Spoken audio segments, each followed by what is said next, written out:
Alô, meus amigos, Daniel Dias na pista, Daniel Dias na área.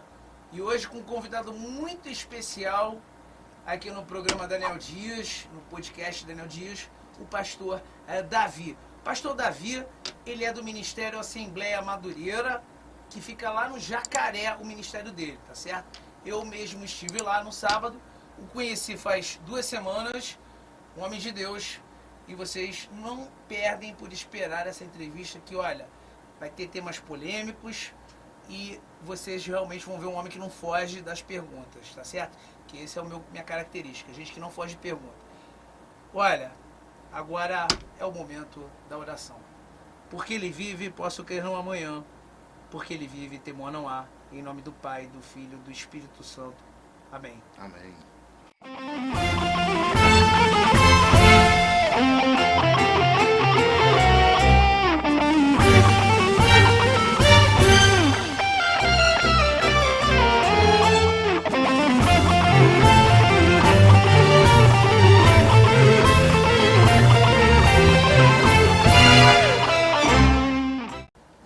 Pastor Davi, apostasia da fé, grandes igrejas, grandes negócios, né? Tem aquele... A Globalist tinha um programa lá, não sei se ainda tem, que muitos anos que eu não assisto, chamado Pequenas Empresas e Grandes Negócios. É até um programa bom, porque não é tudo que é deles que também é ruim, que a gente tem que falar que é ruim, né? Aquele programa em si era bom. Mas grandes igrejas, grandes negócios, né? Eu fico vendo essas igrejas universal, mundial e tudo mais. Como o senhor falou que o senhor não vai estar julgando, nem acusando, e eu entendo isso, porque até nessas igrejas existem fiéis que estão de coração realmente a Deus. Estão servindo realmente a Deus e estão sendo enganados pelos falsos profetas. Mas vamos lá. Hoje tu vê aí cantores gospel, como Kleber Lucas, que é só um exemplo. A minha mulher trabalhou num condomínio onde ela conhecia a Aline Barros, que é casada com o Gilmar, jogador de São Paulo e tal. Falou que o Gilmar, nota 10, falou que a Aline Barros proibia até a entrada do pai. Minha mulher falou isso, não tem por que mentir, certo? E outras pessoas já me falaram também de Aline Barros, entre outros que a gente tanto vê aí, que só corre atrás do dinheiro. Não há uma conversão de fato, há uma intenção, né? Essa intenção de ganhar dinheiro, de ficar cada vez mais rico, em nome da fé das pessoas. E isso é bíblico, né? Viriam esses falsos profetas. E aí Jesus fala o quê? Errais porque não conheceis as Escrituras. A pessoa não conhece a Escritura, ela vai tendenciar, como o senhor falou, né? Que cada vez mais o senhor está conhecendo, para errar menos. E as pessoas, ao invés de quererem errar menos, lendo mais, e não só as Escrituras Sagradas, todo tipo de conteúdo que vai enriquecê-los, para que não errem também em determinadas situações, as pessoas acabam negligenciando isso e acabam indo atrás de grandes narrativas. Mas vamos lá, a apostasia da fé, ela está acontecendo cada vez mais nas grandes igrejas. Por isso eu falei lá no começo que eu me sinto muito mais à vontade numa igreja pequena, acolhedora, como é a sua igreja. Eu não me sinto bem em igrejas grandes. Uma vez eu entrei, eu dou nome mesmo, eu entrei na Bola de Neve lá em São Paulo, na Lapa, que é a matriz dos caras, e era um verdadeiro stand-up.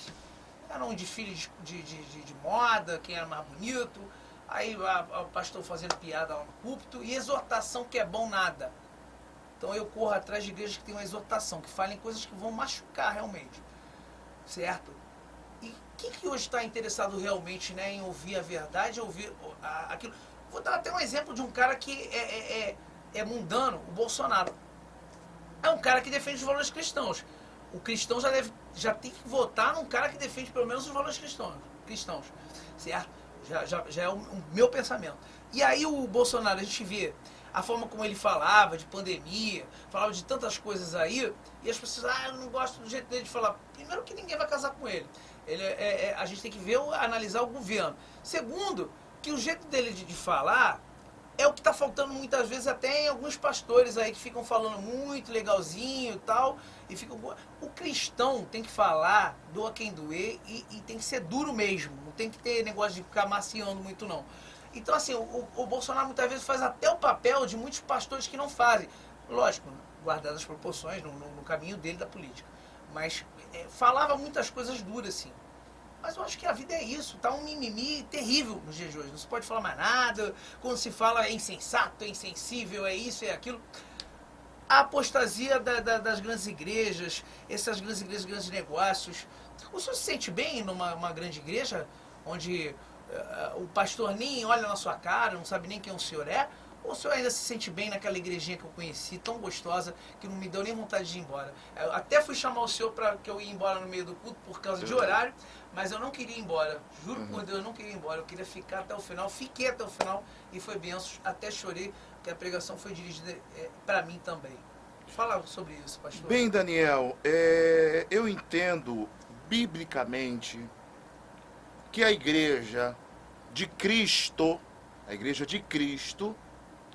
não está nas quatro paredes, ou seja, a parede de alvenaria. A igreja de Cristo não está em um âmbito terreno. A igreja de Cristo está em um ambiente espiritual. Quando eu falo que a igreja ela está em um ambiente espiritual, é o que a Bíblia nos diz em Efésios capítulo 6, a partir do verso 10. No demais, irmãos meus, fortalecei-vos no Senhor e na força do seu poder, revesti-vos de todas as armaduras para que possais estar firme contra as astutas ciladas do diabo. Porque a nossa luta não é contra a carne, nem contra o sangue, mas contra os principados e potestades que atuam nas regiões celestiais. Eu digo sem medo de errar. A igreja de Cristo não se pauta em quatro paredes. A igreja de Cristo não se pauta em pessoas simplesmente. A igreja de Cristo está em uma região celestial, onde o Senhor Jesus Cristo, ele se posiciona na nossa frente. Por quê? Porque Deus é Espírito. João capítulo 4, verso 23 diz que a hora vem e agora é, em que os verdadeiros adoradores adorarão o Pai em espírito e em verdade. E Deus está à procura dos tais que o adoram. Deus é Espírito e é necessário que o adoremos em espírito e verdade. É como se o nosso corpo estivesse na terra, mas o espírito homem, porque o homem é um ser tricotômico, espírito, alma e corpo. Eu sou um espírito que tem uma alma que habita no corpo. Então a igreja de Cristo não está aqui. O que está aqui são os interesses. São pessoas de carne e osso. Mas a igreja de Cristo está aqui, nas regiões celestiais. Cristo já venceu nas regiões celestiais. O que nós estamos vivenciando nesse mundo é exatamente aquilo que ele falou. No mundo tereis aflições, mas tem de bom ânimo, porque eu venci. Esse é o texto sagrado. No mundo tereis aflições. Enquanto estivermos nessa terra, nós devemos que lutar. E o apóstolo Paulo, ele nos dá uma imagem muito interessante comparado a um atleta. Tem o início da corrida e tem um final. Quem consegue cruzar a linha de chegada é o vencedor. Mas o que acontece até chegar na linha de chegada ali? O que acontece? Vai ter momentos difíceis, suor vai incomodar o rosto, os olhos, alguém pode atravessar na sua frente, porque já aconteceu, né, em alguns campeonatos de corrida, né, alguém chegar, pular na frente de alguém, né, e a pessoa cair, se machucar, mas outro vou lá, continua. Então o apóstolo Paulo nos dá esse entendimento igual um atleta.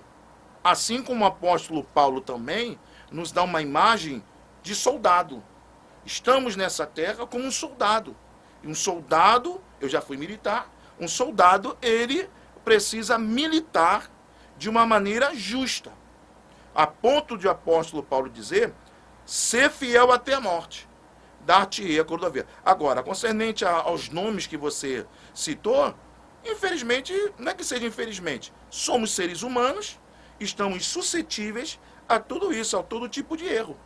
A todo tipo de erro, e que um dia, nós iremos nos apresentar diante do trono branco, né?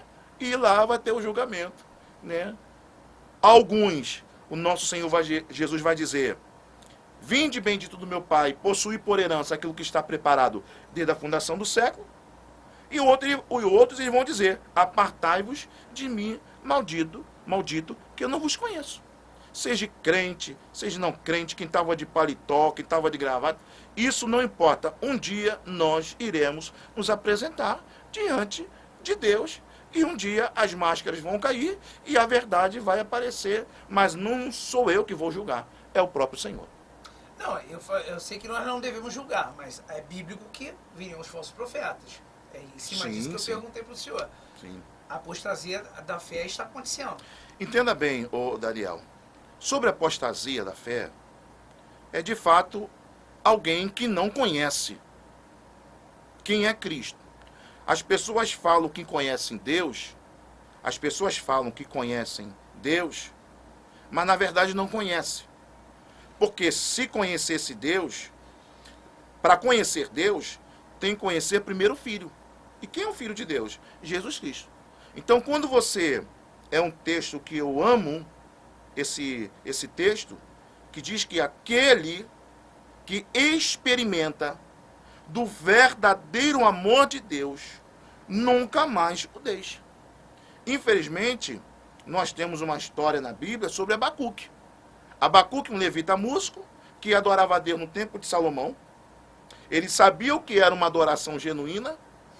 Ele era um levita músico, adorava a Deus no templo de Salomão, mas por conta dos assuntos fora de Jerusalém, em termos de questões políticas, né, nós estamos vivendo nesse momento, Abacuque, ele começou a se envolver com as coisas externas, esqueceu do seu ofício, de pegar o seu instrumento e adorar o Deus de Abraão, de Isaac e de Jacó.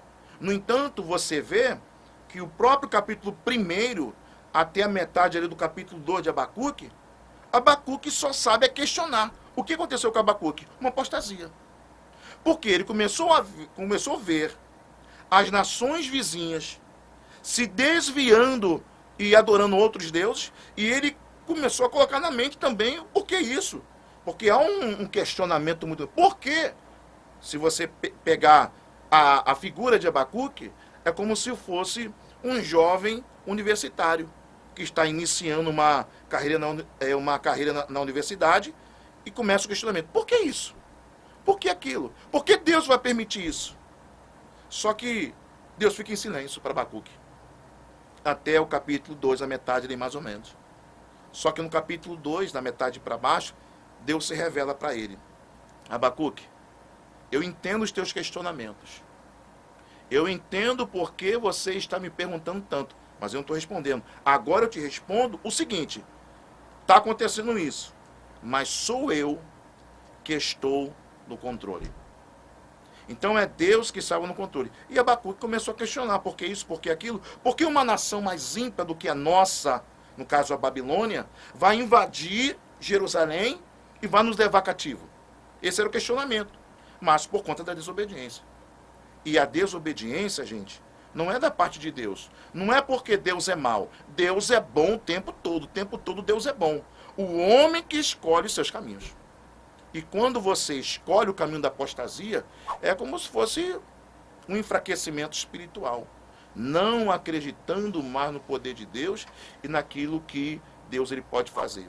Hebreus capítulo 13, verso 8. Jesus é o mesmo ontem, hoje e eternamente. Ele não muda, ele não vai mudar, independente, a despeito daquilo que o cenário político pode oferecer. Porque, como eu falei, a igreja não está nesse âmbito. Não está nesse patamar. A igreja de Cristo, porque ele é o cabeça da igreja, está nas regiões celestiais. E a igreja de Cristo, ela já é vencedora, independente do cenário político.